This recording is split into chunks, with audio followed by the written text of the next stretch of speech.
Hi, today we are going to be using the poem If We Must Die by Claude McKay as a way to model how to complete an open-ended question using the race method. I'm going to read the poem and then I'm going to read a discussion question and I'm going to write an answer to this question using the race method. If We Must Die by Claude McKay. If we must die, let it not be like hogs, hunted and penned in an inglorious spot, while round us bark the mad and hungry dogs, making their mock of our accursed lot. If we must die, oh let us nobly die, so that our precious blood may not be shed in vain. Then even the monsters we defy shall be constrained to honor us though dead. O kinsmen, we must meet the common foe. Though far outnumbered, let us show us brave, and for their 1,000 blows deal one death blow. What though before us lies the open grave? Like men, we'll face the murderous cowardly pack, pressed to the wall, dying, but fighting back. So after reading that poem, the question presented to me is, according to the speaker, how should a person face death? Explain your answer in detail. So I'm going to think about, how does the speaker want me, the reader, me, the listener, to face death, right? How does he actually want someone to approach death when it's in their face? So I'm going to look. There are numerous spots where we see the speaker discussing how you should face death.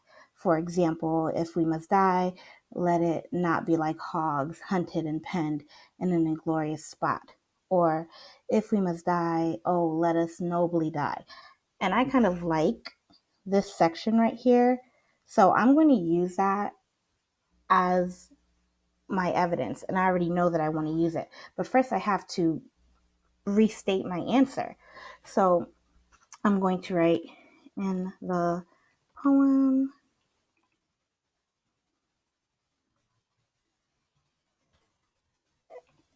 if we must die, Claude. Okay. If we must die by Claude McKay. The speaker believes that a person should face death nobly and with honor. So that's my restatement, right? I'm gonna fix this. So in my restatement, I write how I think the speaker would like someone to face death. This is my answer. And some of you would stop there. And I've seen this. And we're not going to stop here because that's just a restatement and my answer. What I need now is evidence to support that answer. And I already kind of figured out what I want my evidence to be, remember? So I said that I liked this right here, these lines 5 through 8, because I felt like they really embodied the way the speaker wants someone to approach death or face death. So I would then cite my evidence. Let's say in lines 5 through 8, the speaker states, if we must die,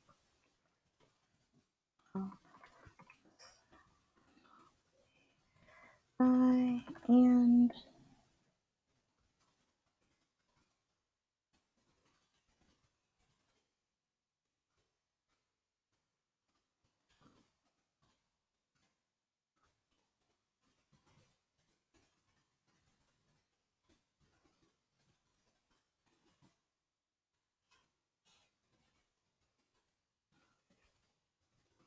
constrained to honor us though dead. Then boom, quotation mark, period at the end. So now, if you notice, I didn't write every single line, right? I mentioned lines 5 through 8 because that is what I'm thinking about as my evidence, but I still refer to specific lines in those lines. So I mentioned, if we must die, oh, let us nobly die. Even then, the monsters we defy shall be constrained to honor us, though dead. That's my evidence. And some of you would stop here, but we're not going to stop here because we want to have a rich answer. We want our answer to be something that someone completely gets. They understand our thinking as to why the speaker believes the person should face death in a particular way. So now I need to think about that. I need to think about what do these lines mean? And not just what do they mean in terms of like the poem, but in terms of what the question is asking me. So I think the speaker wants the reader to understand that instead of running from death and fear, we should face it head on.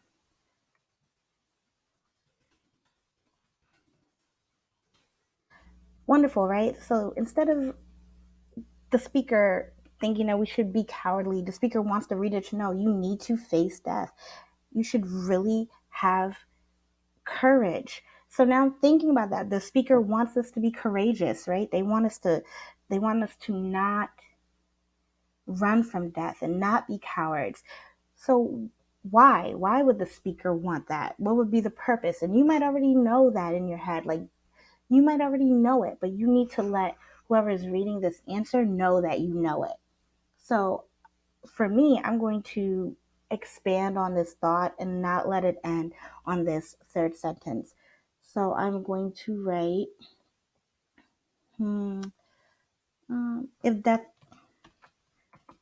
is unavoidable, because the title of the poem is "If We Must Die," so that means death is unavoidable. Then it should be a death that is valued and remembered.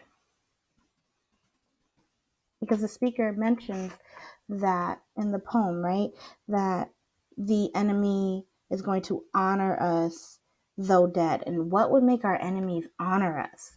Who would honor their enemy? What would be the purpose of that?